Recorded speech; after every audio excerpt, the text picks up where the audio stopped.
What in the world is my VTuber lore? Well, I don't exactly have lore. My design is just simply based off of a lot of my favorite things and a lot of traits about me.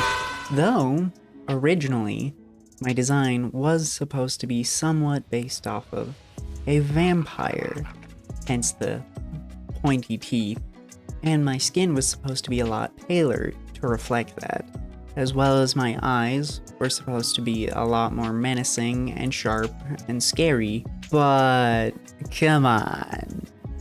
This is the guy that likes the chibi designs. I like being a silly, goofy little guy. So, of course, I had to make it a little less, menacing and spooky. So I went with more of a goofy design, a little more cutesy, a little more blah. But aside from that, I don't really have anything that this is based off of other than just bits of my life.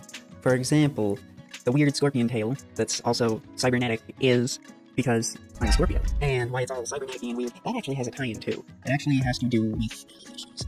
I've had so many surgeries and so many things done to me. For example, I have hydrocephalus, so I do have a shunt put in a little while after I was born. And I've also had several metal bits stuck into me, from plates on my knees to rods to my feet.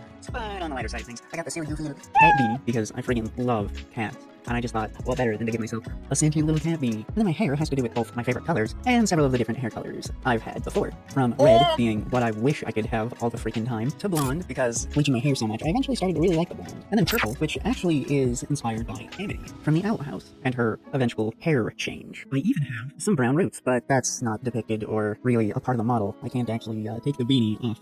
But the design originally had some brown roots in there, but we never made a toggle to take the beanie off. And then the reason my eyes are colored differently is because the left eye is to a bit more clearly explain the blindness in my left eye, which is why it's purple. And then I've got a hoodie because I love hoodies, and red's my favorite color. Red, white, yellow, purple, all great, 10 out of 10 colors. And then the shirt is a little bit more interesting. I wanted to fit more purple designs in, so it's just purple. But then it's yellow because it's both based off of the star on Steven Universe's shirt, and it's got the symbol for the leg glove from the Owl House in it. And then I just went with some blackish gray sweatpants because why the heck not? And then some nice red and white boots because they're aesthetically pleasing, and I kind of wear boots pretty often because I need a little bit more ankle support because I have cerebral palsy in my lower half. Wow. So, if you've ever wondered if I have any VTuber lore, there you go. It's not really much. My next design will have a bit more little goodies in there for actual lore and story and whatnot. My current one is me. I'm a silly little goofy guy